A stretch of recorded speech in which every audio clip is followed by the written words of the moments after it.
Une statue très importante qui représente ce qu'on appelle le cas. Le cas, c'est le double de la personne.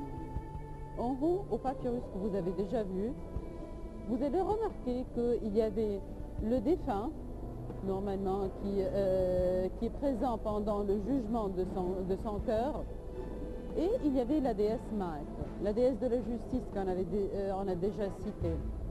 La déesse Maat, elle tenait également un autre personnage, ce qu'on appelle le cas, c'est le double de la personne. L'ancien Égyptien pensait que la personne, elle est née, et avec la naissance de la personne, il est également ce qu'on appelle le cas, qui est le double. C'est quelqu'un qui est né avec la personne, il vit avec lui, et au moment de la mort, il descend avec lui au jugement. Et il participe au jugement-là et il aide à traverser les dangers et les problèmes de ce jugement-là, qui est une phase qui n'est pas facile du tout. Et donc, il le protège. Ce cas-là, comme vous voyez, est une copie du défunt. Si vous regardiez bien au niveau artistique, les anciens Égyptiens pensaient qu'ils seront nés encore une fois. Ils croyaient à la résurrection. Et quand ils pensaient à la résurrection, ils pensaient que quand ils vont revenir, ils veulent être dans la meilleure forme, dans la forme parfaite, la plus belle forme. Et c'est pour cela qu'ils ont pris les traits les plus fines, les plus intéressantes, les plus belles dans le corps humain, les yeux, le nez, les lèvres, la bouche, la forme, la tenue, le torse et tout ça. Et ils ont mis tout ce qu'eux, ils ont considéré parfait, et ils ont créé un modèle. Ça, ce sont les règles de l'art égyptien. La certaine hauteur de la statue, le corps, la taille et tout ça. Et ils ont dit que lorsque je vais mourir, soi-disant, je vais mourir à un certain état au corps qui n'est pas beau ou bien très très ancien. Mais quand je vais revenir, parmi encore le paradis dont je veux sentir, c'est que je veux revenir jeune, avec une certaine beauté. Et donc cette certaine beauté-là, c'est que je veux revenir avec cette beauté-là. Les règles principales ou bien les traits les plus parfaites du corps. Et c'est pour cela qu'ils ont créé cet art-là idéaliste. Que lorsque je vais revenir, même si dans la vie réelle, je ne suis pas beau, je ne suis pas parfait, je ne suis pas tel et tel et tel, mais je veux revenir avec cette beauté-là que vous voyez devant vous. Et donc, dans ce cas-là, je vais revenir jeune, beau, parfait, et je vais encore jouir le paradis du monde, de l'autre monde.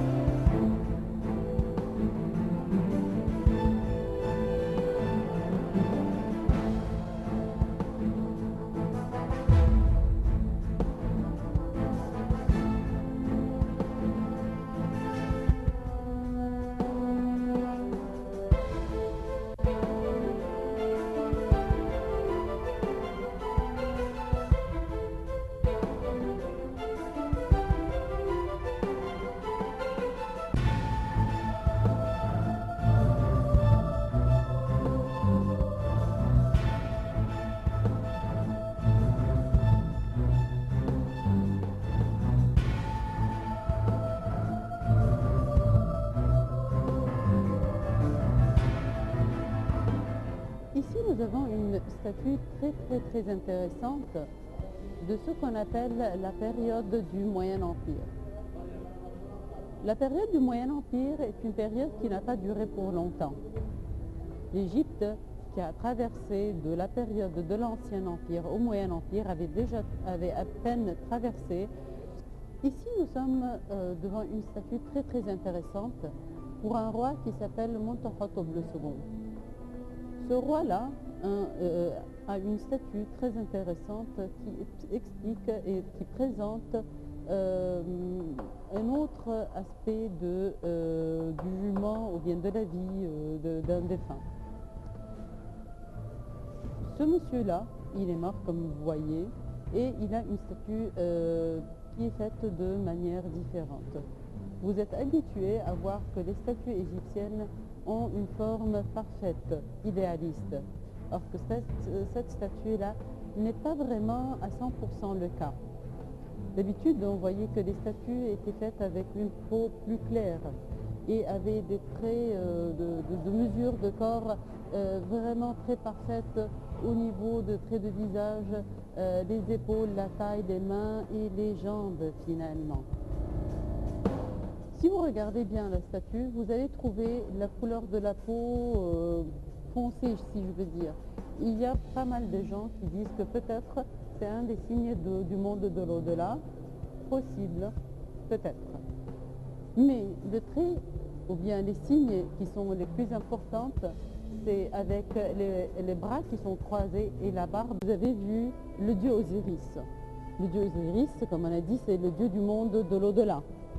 Ce dieu-là, lors de sa mort, il avait ses bras croisés tenant les sceaux et les emblèmes de l'Égypte et il avait la barbe courbée et normalement les jambes qui étaient côte à côte. Et ça, c'était la forme du défunt quand il est mort. Et c'est pour cela qu'ils ont considéré que lorsque la personne elle est morte, elle doit avoir cette forme-là, les bras croisés et la barbe courbée. Et donc quand je vois tout de suite une statue qui a les bras croisés et la barbe courbée sous cette forme-là, je sais qu'il s'agit ici de quelqu'un qui est déjà mort. Comme on a dit, les anciens Égyptiens pensaient et croyaient à la résurrection et pensaient que je veux revenir encore une fois dans une forme idéale. Et c'est pour cela que comme ils pensaient, ils croyaient à la résurrection, ils pensaient que la personne est capable de faire sa résurrection à travers une de ces figures-là, une statue, une forme, un dessin sur le mur, quelque chose pareil. Et c'est pour cela que toute leur présentation devait être aussi parfaite que ça, comme vous le voyez. Le roi Mentuhotep II régnait l'Égypte dans une période un peu critique, comme vous voyez, parce que lui, il régnait l'Égypte dans la période intermédiaire.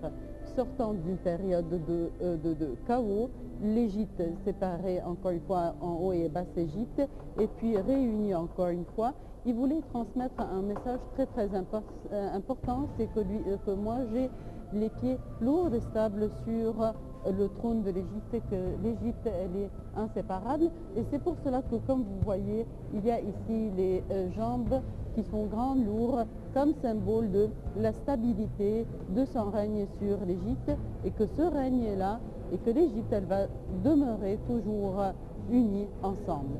Et ça, c'est ce qui vous explique pourquoi cette statue-là, elle a une forme un peu différente au niveau de couleur, au niveau des bras croisés et au niveau de des jambes.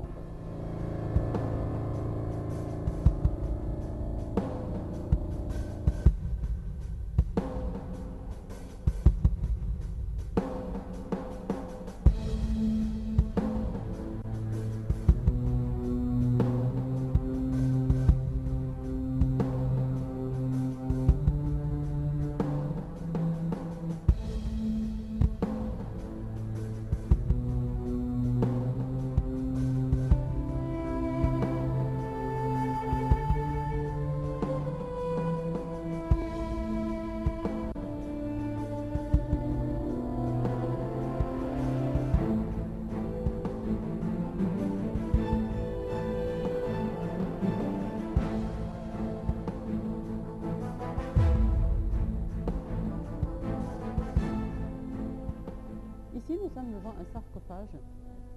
Sur ces parois sont présentés les outils utilisés par l'ancien Égyptien. Comme l'ancien Égyptien croyait à la résurrection, et donc dans l'autre monde, il aura besoin de certains outils nécessaires pour sa vie quotidienne. Tout ce qu'il avait besoin d'utiliser de sa vie quotidienne quand il était vivant, il aura besoin de tous ces outils-là à l'autre monde, de tout genre d'outils. Et pareil, ces outils-là, soit elles étaient mises avec lui dans sa tombe, ou bien peut-être s'il n'avait pas tellement des moyens, ou bien par prudence, il ne va pas les mettre dans la tombe, mais il va les présenter sur les parois de la tombe, ou bien sûr les parois de son sarcophage. Et donc, comme vous voyez devant vous, ce sarcophage-là, il présente d'une manière différente les outils nécessaires pour la vie quotidienne de ce défunt-là au monde de l'au-delà, de tout genre de choses. Juste devant vous, vous pouvez trouver par là le support de tête. Juste là, voilà, en petit détail, comme vous voyez, le support de tête quand il a sa lange. Vous allez trouver également les flèches et les arches et les outils de guerre qu'il utilisait. Et donc ça, il en avait normalement besoin, soit dans des guerres qu'il peut confronter, ou bien soi-disant s'il va sortir pour la chasse. Et au fond, dans le coin, vous allez trouver finalement ses sandales. Ça, c'est juste un petit exemple pour ce que lui, il peut avoir avec lui dans la tombe. Soi-disant que lui, il ne sera pas capable de mettre tout ça avec lui dans la tombe ou bien dans le sarcophage. Et donc, dans ce cas-là, il va présenter ces choses-là sur les parois de son sarcophage et avec les amulettes magiques nécessaires, tous ces morceaux-là ou bien toutes ces pièces-là vont se transformer en objets réels de manière qu'il sera capable de les utiliser. Et ça, c'est la même chose avec sa nourriture. Vous pouvez trouver sur pas mal de murs, dans des tombeaux, bien des sarcophages, de présentation de quelques animaux dont cette personne-là sera capable de l'utiliser au monde de l'au-delà.